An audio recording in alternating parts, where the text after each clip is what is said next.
এই ঈদের ছুটিতে শ্বশুরবাড়িতে এসে পাকা আম পেড়ে খাওয়ার মজাই আলাদা। তো চলুন যাই, আপনাদেরকে দেখাই কিভাবে আমি আম পেড়ে খেলাম।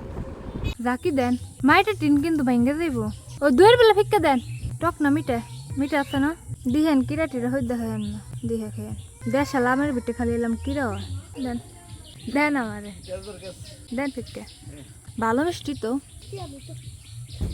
পড়েন না কিন্তু আপনার পাশা আয় নাই পারবেন না, পারলে নাই মেন কি করেন না। দিহেন মরা ডাল আছে কিন্তু। আরে জাকি দেন। হ পাক এমন করলাম তো পাক কই। আরেটা জাকি দেন, ওই দুয়ের বেলা ফিক্কা দেন। হ আমারে আমি যদি পেট না হইতো আমি উঠলে তখন পায়রা হারা পারতাম। হ কুটা কাটি দিব নি মাইটি লেগেছে। কত দেখতেছি কুটা কাটিতে হইলাম পারা পারতো।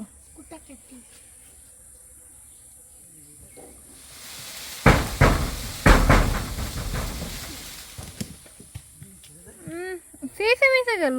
আপু দিয়া ওই যে কি রে তুই দেখ নাই মাসেন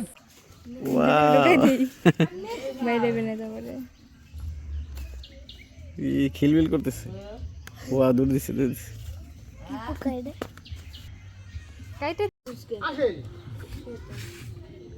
এটা দে এটা দে। নাম বন্ধ নাই।